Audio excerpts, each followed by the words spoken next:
All right, Job chapter 33, let's call this one Elihu responds. God's replies are subtle in this chapter that begins in a similar way to the way in which it is going to end, as Elihu is going to say, Job, if you have an answer, respond to me. But even though that sounds like it might be a challenge, he's going to soften it by saying, look, I'm not anyone of high esteem that you should be threatened by. And likewise, I'm not here to press you, but I do disagree with something that you have said. And summing up his summary of Job's words, the ones that he disagrees with, he's essentially going to say, Job, you've said that you are pure, yet God is doing this to you. In this, you are wrong. And that in this statement is going to be huge, because as opposed to letting it turn into a personal attack on Job categorically, something we've described as an ad hominem attack that characterized much of the latter responses from Job's three friends, Elihu is going to seem to change the tone of the discussion and refocus it on the specific issue he disagrees with Job on,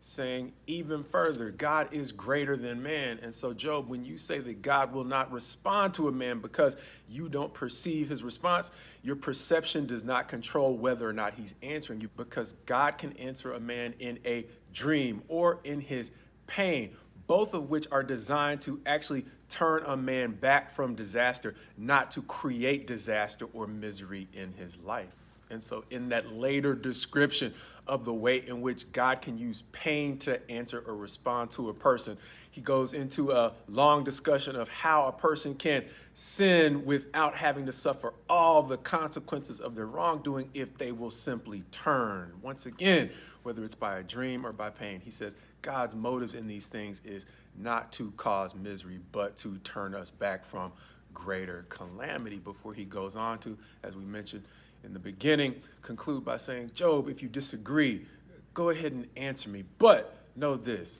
my desire is to justify you. And so if you don't have an answer, I'll continue, because I think there's some other things you might have overlooked. And of course, that's my summary of the chapter, but there are three things that stood out to me from this chapter that reminded me of another old adage, and that is, people do not generally care how much you know until they know how much you care. And that might be a cliche at this point, but there are three things, like we said, that Elihu seems to have done that make his response different, even if not so much in the substance of what he said, but in the approach. First of all, in telling Job, reply to me if you have an answer, and saying that twice at the introduction and at the conclusion, it seems that he is inviting Job into a conversation as opposed to a lecture, as we mentioned before. Beyond that, in specifically saying, this is the area, or in this I think you're wrong, he has once again moved the conversation from a personal attack back to a conversation designed to help Job overcome his uncertainty and his despair. And in doing so,